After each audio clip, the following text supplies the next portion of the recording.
In this video, I am going to talk about nuclear magnetic resonance. Nuclear magnetic resonance या NMR की significance क्या है हमारे पास, that it tells about structure of the substance. IR और NMR, these are very good techniques to find out the structure of the substance. Secondly, number of magnet, it tells us about number of magnetically distinct atoms present, कि हमारे पास atoms कौन कौन से present है हमारे molecule में, और फिर हम उसका उसी तरह से स्ट्रक्चर भी बना सकते हैं. इसीलिए हम फाइंड आउट कर सकते हैं. अगर हाइड्रोजन प्रेजेंट है तो हम उसको फाइंड आउट कर सकते हैं, कार्बन प्रेजेंट है तो उसको फाइंड आउट कर सकते हैं. फॉर एग्जाम्पल, अच्छा उसके बाद एक और बात की कि number of magnetic distinct atoms present and their environment. For example, मैंने हाइड्रोजन को आइडेंटिफाई कर लिया, लेकिन इसका एनवायरनमेंट भी तो डिफरेंट है. इधर HCl है, इधर HNO2 है, तो ये इस चीज़ को भी सेपरेट आउट कर देगा कि क्लोराइड वाला प्रोटॉन ये और NO2 वाला प्रोटॉन ये प्रेजेंट है. तो that is why it is a very good technique to find out the environment of the atoms as well.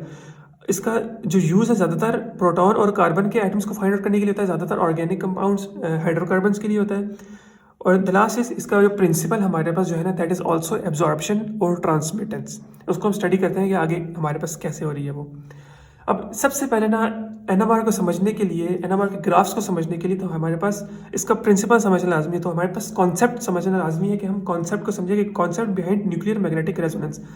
Nuclear magnetic resonance तीन चीज़ें हैं कि एक something there is going to be dealt with nucleus, that refers to nuclear magnetic, that कि यहाँ पे magnetism का phenomena होगा.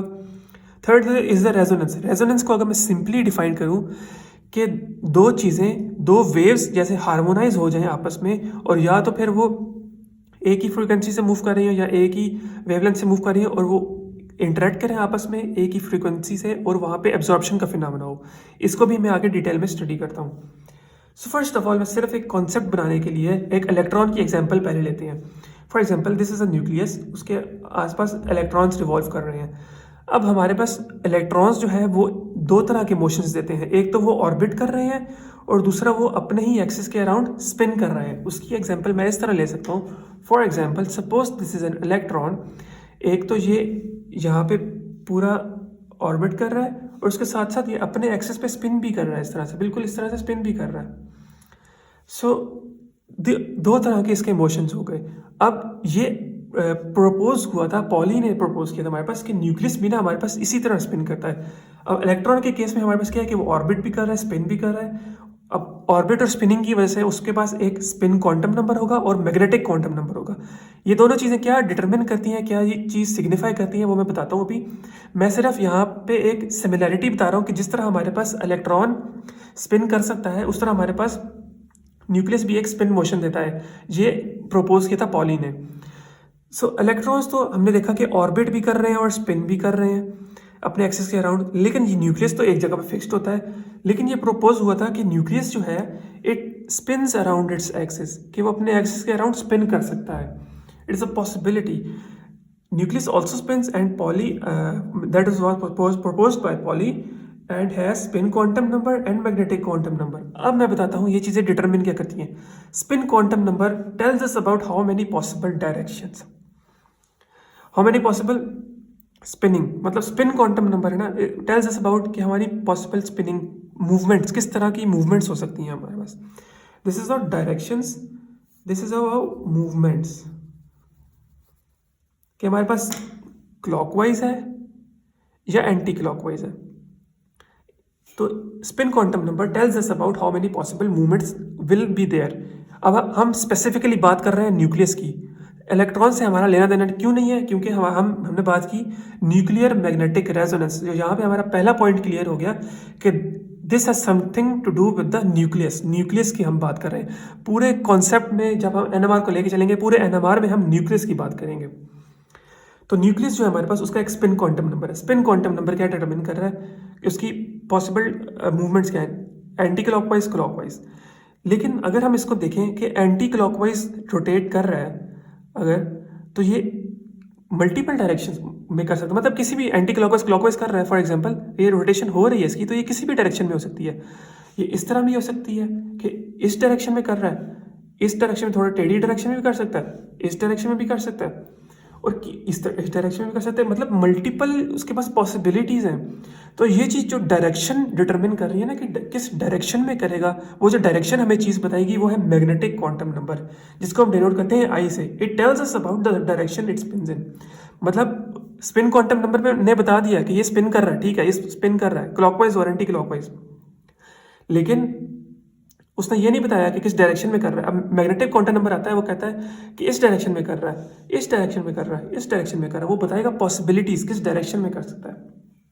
अब ये एक चीज़ तो समझ ली कि हमारे पास जो न्यूक्लियस का पार्ट है, न्यूक्लियस इज ऑल्सो स्पिनिंग, और उसका एक न्यूक्लियस का क्वांटम नंबर होता है जिसको हम कहते हैं spin quantum number as well as magnetic quantum number. अब nuclear spin quantum number depends upon number of protons and neutrons. इसका मतलब क्या है?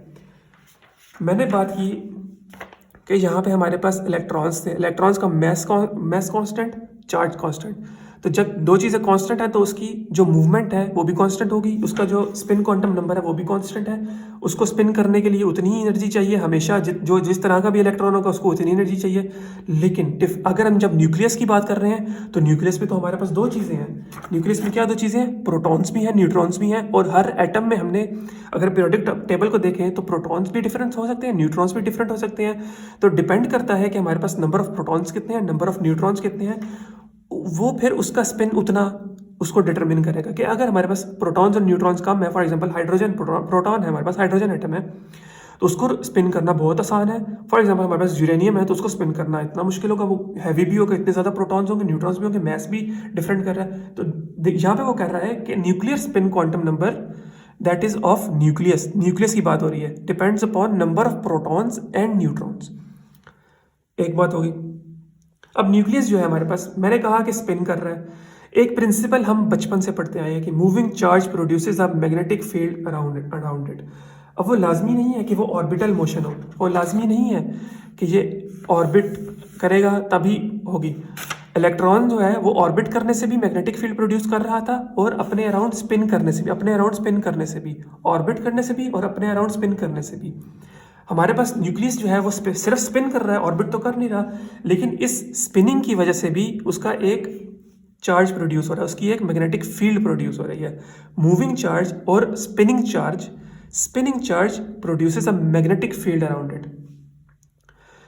स्पिनिंग ऑल्सो, मतलब moving charge produce a magnetic field around it, और मूविंग इन्वॉल्व्स स्पिनिंग ऑल्सो।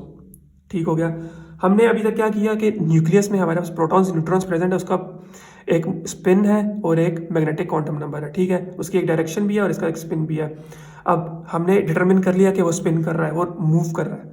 अब move करने की वजह से उसका एक मैग्नेटिक फील्ड उसके अराउंड प्रोड्यूस हो रही है। वो मैग्नेटिक फील्ड जब प्रोड्यूस हो रही है तो उसकी वजह से हमारे पास एक नॉर्थ और साउथ पोल बन रहा है। ये जैसे ये रोटेट कर रहा है ना हमारे पास न्यूक्लियस, जिसमें प्रोटॉन्स भी हैं न्यूट्रॉन्स भी हैं, ये रोटेट कर रहा है, तो नॉर्थ पोल बन के साउथ पोल बन गया। अगर ब्रीफली बताऊँ नॉर्थ साउथ पोल कैसे डिटरमिन किया, ये चार्ज मूव कर रहा है, moving charge produces a magnetic field, right hand thumb rule लगाया हमने, तो हमारे पास नॉर्थ पोल आ गया और नीचे वाला साउथ पोल आ गया। अब न्यूक्लियस अपने मज़े में अपनी ज़िंदगी गुजार रहा है, उसको किसी चीज़ की टेंशन नहीं है, तो उसका नॉर्थ पोल और साउथ पोल बना हुआ है, क्योंकि मूव तो वो कर रहा है। अब नॉर्थ पोल और साउथ पोल किसी भी डायरेक्शन में मूव कर सकता है, पॉसिबल है कि वो किसी भी डायरेक्शन में मूव करे। इस डायरेक्शन, ये नॉर्थ पोल हो गया, ये साउथ पोल हो गया, इस डायरेक्शन में भी मूव कर सकता है, इसमें भी कर सकता है, इसमें भी कर सकता है, क्योंकि उसके ऊपर किसी चीज़ का होल्ड नहीं है। हम एग्जाम्पल ले सकते हैं कि एक बच्चा अगर पढ़ रहा है, उसको आपने बुक दे दिया, आप वहाँ से चले गए हो, तो उसके ऊपर कोई सुपरविजन नहीं है। जब तक उसके ऊपर सुपरविजन नहीं है तो वो इधर उधर उसकी अटेंशन डाइवर्ट होगी। जब आपको सुपरवाइज करोगे तो आप उसको ना एक तरह से बाउंड कर देते हो कि तुमने पढ़ना ही पढ़ना है। यहाँ पे भी यही सिनेरियो है कि न्यूक्लियस जो है हमारे पास अपने मज़े में ज़िंदगी गुजार रहा है जब तक उसके ऊपर सुपरविजन नहीं है। If no external magnetic field, बाहर से कोई एक्सटर्नल मैग्नेटिक फील्ड नहीं इसके ऊपर डाली हुई, हमने सुपरविजन नहीं दी हुई इसके ऊपर। Nucleus has only it's own magnetic field, कि वो अपना स्पिन कर रहा है और अपनी मैग्नेटिक फील्ड, अपने ही मज़े हैं उसके। Nucleus has its own magnetic field and poles, उसका नॉर्थ और साउथ पोल्स भी अपने, किसी भी डायरेक्शन में मूव कर रहा है, किसी भी डायरेक्शन में। इट कैन मूव इन और स्पिन इन एनी डायरेक्शन। ठीक हो गया।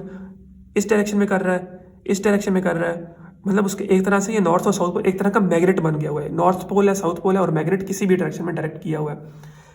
अब आती है सुपरविजन दे दी हमने न्यूक्लियस को।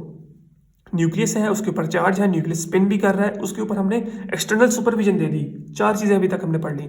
एक्सटर्नल जब सुपरविजन दी, तो जब सुपरविजन देंगे तो वो ज़ाहिरी बात है अपने मज़े में तो नहीं रहेगा, अब उसको टेंशन तो होगी। अब वो ना अपने आप को डायरेक्ट करना शुरू करेगा, अलाइन करना शुरू करेगा। In external magnetic field when applied, nucleus aligns itself.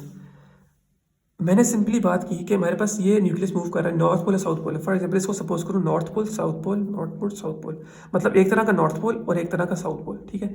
एक तरह का मैग्नेट ही बना हुआ है ना।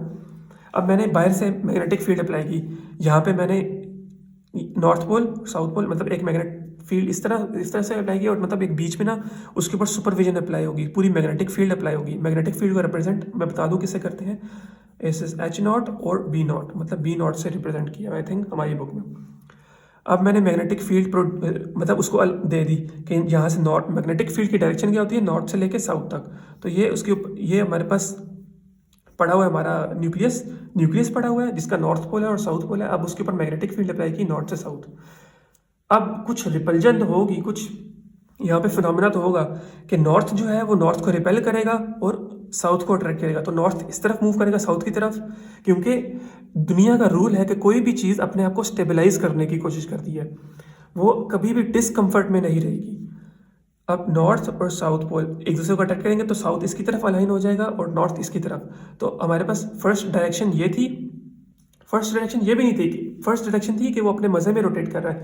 दूसरी डायरेक्शन कि उसको मैग्नेटिक फील्ड अप्लाई की, फिर उसमें थोड़ी सी रिपल्जन आई, फिर उसने जो अपने आप को अलाइन करना शुरू किया। जब अलाइन कर लिया तो हमारे पास ये स्टेट आ गई कि ये यहाँ पे हमारे पास साउथ पोल बन गया, मतलब आ गया, और यहाँ पे नॉर्थ पोल आ गया, और यहाँ पे इसी तरह मैग्नेटिक फील्ड नॉर्थ और साउथ, और इसने अपने आप को अलाइन कर लिया, इसने अपने आप को स्टेबलाइज कर लिया।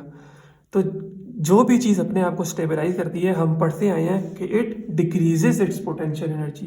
तो अभी तक हमने किन चीज़ों को स्टडी कर लिया कि हमारे पास एक न्यूक्लियस प्रेजेंट है, एक एटम है, उसके अंदर न्यूक्लियस है। न्यूक्लियस जो है वो स्पिन कर रहा है, और उसके स्पिन करने की वजह से हमारे पास एक मैग्नेटिक फील्ड प्रोड्यूस होती है जिसकी वजह से नॉर्थ पोल बन जाता है और साउथ पोल बन जाता है। ठीक हो गया। अब कोई भी इसके ऊपर सुपरविजन नहीं होगी, एक्सटर्नल मैग्नेटिक फील्ड अप्लाई नहीं होगी, तो ये अपने ही मज़े में रोटेट करता रहेगा, इसको कोई टेंशन नहीं होगी। लेकिन ऊपर से सुपरविजन प्रोवाइड की तो ये अपने आप को अलाइन कर लेगा in the least potential energy form, जिसमें उसकी एनर्जी सबसे कम होगी, उसको उसने अपने आप को अलाइन कर लिया। इधर हमने सपोज कर लिया कि हमारे पास प्रोटॉन है, उस प्रोटॉन का जो न्यूक्लियस है, प्रोटॉन मतलब हाइड्रोजन एटम, हाइड्रोजन एटम का जो न्यूक्लियस है उसका spin nuclear magnetic quantum number I जो है हमारे पास, that is 1/2, that is half. So मैंने कहा कि फॉर्मूला में पुट करेंगे, अच्छा 2I+1 फॉर्मूला में पुट किया, नंबर ऑफ स्पिन स्टेट्स आई हमारे पास 2।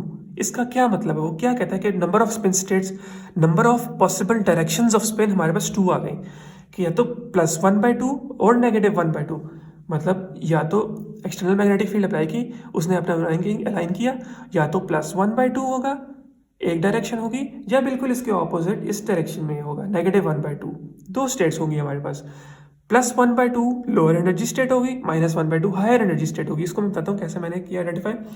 पहले न्यूक्लियर मैग्नेटिक क्वांटम नंबर को देखें, it depends on the number of protons और and neutrons specific for every nucleus.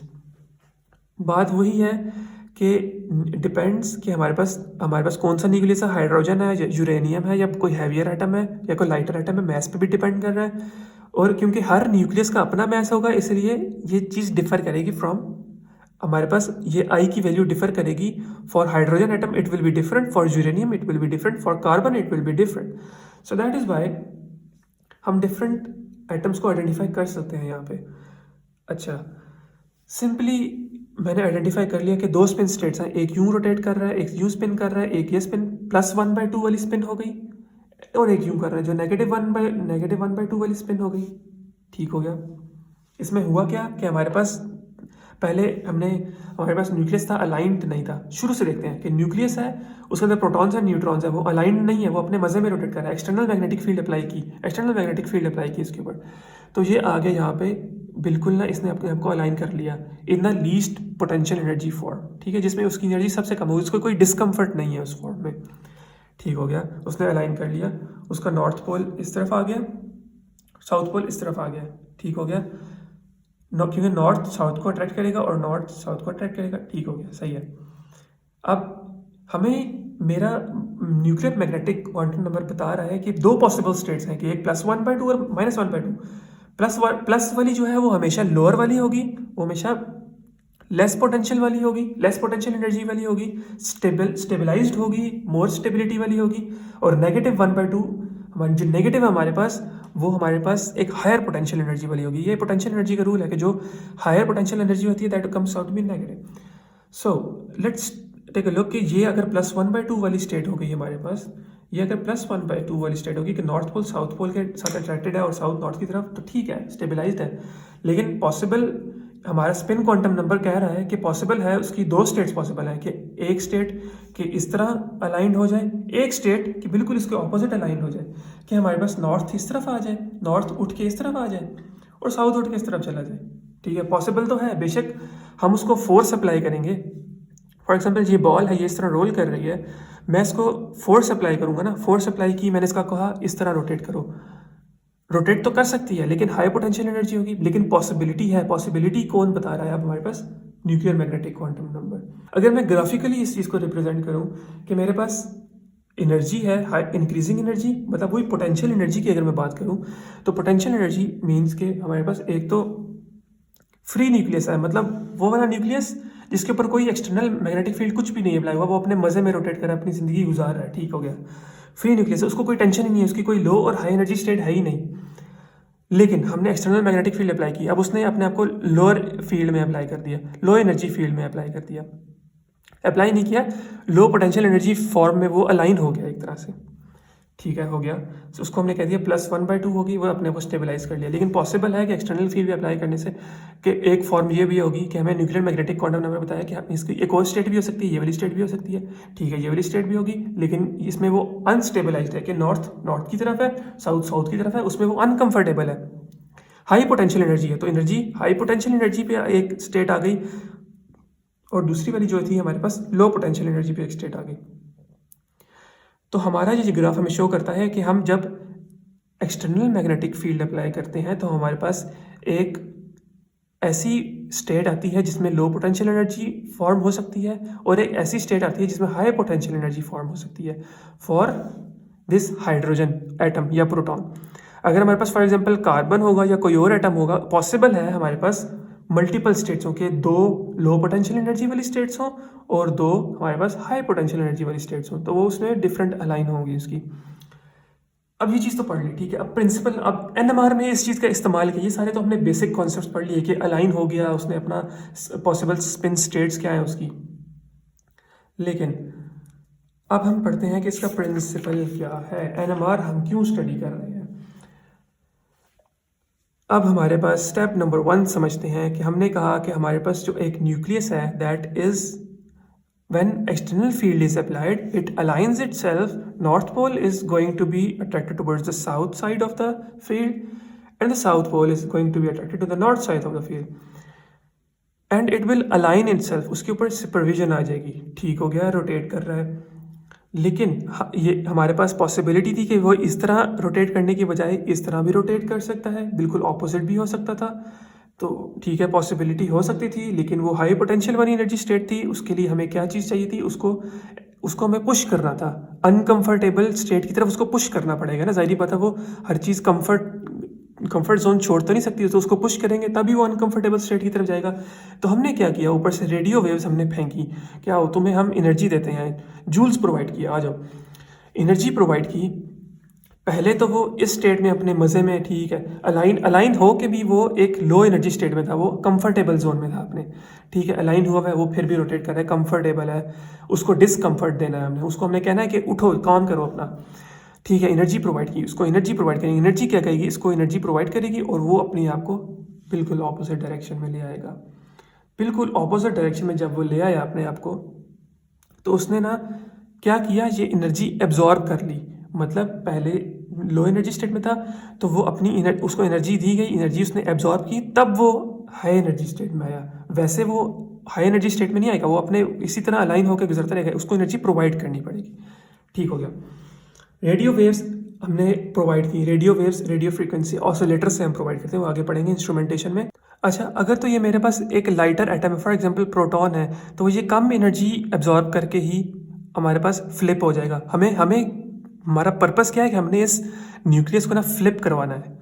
तो फ्लिप करवाने के लिए थोड़ी सी एनर्जी चाहिए होगी। हाइड्रोजन का होगा तो हाइड्रोजन को तो थोड़ी सी एनर्जी प्रोवाइड करनी है।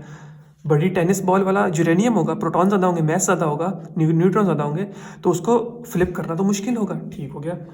अब हम कहते हैं कि हमने रेडियो वेव्स प्रोवाइड की इस एटम को। अगर ये हाइड्रोजन है तो हम मल्टीपल इंटरवल्स पे डिफरेंट एनर्जीज प्रोवाइड करते हैं कि 100 जूल भी प्रोवाइड करेंगे, 200 जूल भी, 400 जूल भी। अगर ये हाइड्रोजन का है तो 100 हाइड्रोजन का अगर 200 जूल्स पे एब्जॉर्ब करता है कि ये हाइड्रोजन का एटम, हाइड्रोजन के एटम का न्यूक्लियस हमारे पास ठीक है अलाइन हुआ है और ये 200 जूल्स एब्जॉर्ब करेगा तब ये फ्लिप होगा। इनकी एक खासियत होती है कि ये ना लालची नहीं होता है। ये जो न्यूक्लियस है ना ये कभी लालची नहीं होता, ये उतनी ही एनर्जी एब्जॉर्ब करेगा जितनी इसको चाहिए। ठीक हो गया। अब फॉर एग्जांपल 100 जूल्स हमने प्रोवाइड की, 100 जूल्स यहाँ पे आई, इसको किसी चीज़, इसको 100 जूल्स की ज़रूरत नहीं थी, उसने आगे ट्रांसमिटेंस दे दी कि आगे तुम जाओ, मुझे इस चीज़ की ज़रूरत नहीं है। ठीक है। आगे डिटेक्टर जो है उसने ट्रांसमिटेंस एब्जॉर्ब मतलब हमें प्रोवाइड करती कि इसकी 100% ट्रांसमिटेंस है, इसने ये एनर्जी एब्जॉर्ब की ही नहीं। ठीक है। अगर ये हाइड्रोजन का एटम 200 जूल्स एब्जॉर्ब करेगा, 200 जूल्स एब्जॉर्ब करके फ्लिप होगा, तो हमने कह दिया RF वेव्स फेंकी इसके ऊपर, इसने 200 जूल्स की एब्जॉर्प्शन दी, 200 जूल्स की एब्जॉर्ब करी यहाँ पे और फिर यहाँ पे फ्लिप हो गया। ठीक है। अब उसने एब्जॉर्ब कर ली, फ्लिप हो गया, आगे ट्रांसमिटेंस कोई गई नहीं, आगे हमारे पास वेव्स वो भेजनी नहीं क्योंकि सारी की सारी उसने एब्जॉर्ब कर ली। तो हमारे पास जो एब्जॉर्बेंस है वो 100% होगी और ट्रांसमिटेंस है, कोई वेव्स वो शो करेगी नहीं कि इसमें कोई ट्रांसमिटेंस है ही नहीं। तो हमारे पास ये ट्रांसमिटेंस जो है हमारे पास ग्राफ में आ जाएगी कि इसने इस वक्त 100% एब्जॉर्ब कर ली, कोई ट्रांसमिटेंस नहीं आई। ठीक है। अब ये हाइड्रोजन का एटम, इसके ऊपर अगर हम 400 जूल्स की फेंकेंगे तब भी ये एब्जॉर्ब नहीं करेगा क्योंकि मैंने क्या कहा, लालची नहीं है वो, हमेशा 200 की एब्जॉर्ब करेगा। क्वांटिफाइड वैल्यू है एक। 400 जूल्स की भी फेंकी, वो एब्जॉर्ब नहीं किया, वो अपना रोटेट करता रहेगा, उसको जितनी इसको चाहिए उतनी चाहिए बस। ठीक है। अब इसकी एक और एग्जांपल लेते हैं कि फॉर एग्जांपल हमारे पास कोई हैवियर आइटम है, कार्बन है या कोई नाइट्रोजन है, एटसेट्रा कुछ भी है, वो 400 जूल्स की एब्जॉर्ब करता है। 400 जूल्स की एब्जॉर्ब करेगा तब वो फ्लिप होगा। ठीक है। हमने पहले प्रोवाइड की 100 जूल्स, वो रोटेट कर रहा है, उसको कोई मसला नहीं है, उसने 100 जूल्स की एब्जॉर्ब की ही नहीं। ठीक है। आगे 100% ट्रांसमिटेंस, ग्राफ ने 100% ट्रांसमिटेंस शो की। ठीक हो गया। 200 जूल्स की अप्लाई की। ठीक है। उसको ये नहीं कि मैं एब्जॉर्ब कर लूँ, उसने वो भी नहीं एब्जॉर्ब की, कहता है मैं मुझे 400 की चाहिए तो 400 ही चाहिए। ठीक हो गया। फिर यहाँ से सारी की 200 जूल्स की सारी वेव्स पास कर गई और 100% ट्रांसमिटेंस शो हो गई। ठीक है। 100% ट्रांसमिटेंस शो हो गई। 400 जूल्स की उसकी एनर्जी प्रोवाइड की। 400 जूल्स की जब प्रोवाइड करेंगे तो इसने एब्जॉर्ब कर ली, एब्जॉर्ब करके फ्लिप हुआ, फ्लिप होकर एब्जॉर्बेंस 100% होगी, ट्रांसमिटेंस 0% होगी। ग्राफ ने हमें प्रोवाइड कर दिया कि यहाँ पे ट्रांसमिटेंस 0 है और एब्जॉर्बेंस मैक्सिमम है। So that is how these are going to be differentiated कि हाइड्रोजन एटम कम एनर्जी एब्जॉर्ब करके फ्लिप हो जाएगा, carbon atom higher energy absorb करके फ्लिप होगा और यूरेनियम अगर है तो वो और हायर एनर्जी एब्जॉर्ब करके फ्लिप होगा। So that is how these are quantified कि हमारे पास एक ग्राफ बनेगा कि इस फॉर एग्जांपल एक ग्राफ बनेगा कि इस लेवल पे हाइड्रोजन एब्जॉर्ब कर रहा है, इस लेवल पे हमारे पास कार्बन एब्जॉर्ब कर रहा है और इस लेवल पे हमारे पास यूरेनियम एब्जॉर्ब कर रहा है। इस तरह हम आइडेंटिफाई कर लेंगे कि हमारे पास यूरेनियम का है, ये हमारे पास कार्बन का है, ये हमारे पास हाइड्रोजन। तो ये 3 एटम्स हमारे पास इस स्ट्रक्चर में, इस मॉलिक्यूल में प्रेजेंट है। न्यूक्लियस आइडेंटिफाई कर लिया तो मतलब एटम आइडेंटिफाई कर लिया कि हमारे पास ये एटम प्रेजेंट है। तो कुछ चीज़ें पढ़ लेते हैं। रेडियो वेव्स जो होती हैं that only flip the nucleus, मतलब रेडियो वेव्स ना सिर्फ ये फ्लिपिंग करती हैं। जो एक्सरेज होती है ना वो एक्साइट करती हैं एक एटम को। ठीक हो गया। इसलिए हम एक्सरेज नहीं देते, यहाँ पे हम रेडियो वेव्स यूज़ कर रहे होते हैं, हमने सिर्फ फ्लिपिंग करनी है। Okay. The frequency of radio waves absorb depend on type of nucleus. मैंने बताया कि हाइड्रोजन होगा वो जल्दी कम एनर्जी पे दे देगा, कार्बन हाई एनर्जी पे देगा, और it also depends on the environment of the nucleus. कि लुक एट दिस, अगर हाइड्रोजन क्लोराइड के साथ अटैच्ड है तो डिफरेंट उसकी एक इंट्रैक्शन है तो डिफरेंट पीक देगा हमारे पास। फॉर एग्जांपल पॉसिबिलिटी है कि ये 2 हाइड्रोजन की पीक्स हो और इसमें से एक क्लोराइड की हो और एक NO2 की हो, दैट इज ऑल्सो पॉसिबिलिटी। तो हमें एटम्स जो प्रेजेंट है उसका इफेक्ट क्या है वो भी प्रेजेंट, फंक्शनल ग्रुप्स का क्या इफेक्ट उस पर पड़ रहा है वो भी पता चल सकता है कि ये हाइड्रोजन इस के साथ प्रेजेंट है और ये हाइड्रोजन इस एनवायरनमेंट में प्रेजेंट, तो एनवायरनमेंट के बारे में भी पता चल सकता है। Okay. Hence energy absorbed specific for specific nucleus. Okay, therefore they can be differentiated on the basis of absorption or transmittance value। वही बात कि हाइड्रोजन ने 100 की एब्जॉर्ब कर ली, बाकी सारी नहीं, 200 की एब्जॉर्ब कर ली, बाकी सारी नहीं की। कार्बन ने 400 या यूरेनियम में 400 की कर ली और बाकी सारी नहीं की। तो एब्जॉर्बेंस जो है वो स्पेसिफिक हो गई कि कार्बन की इतनी एब्जॉर्बेंस थी, यूरेनियम की इतनी एब्जॉर्बेंस थी और प्रोटॉन की इतनी एब्जॉर्बेंस थी। तो इस तरह हमने आइडेंटिफाई कर लिया कि प्रोटॉन प्रेजेंट है हमारे एक्टिव इंग्रेडिएंट में, हमारे टेस्ट सब्सटेंस में कार्बन प्रेजेंट है और यूरेनियम प्रेजेंट है। So that is the purpose और the principle of nuclear magnetic resonance.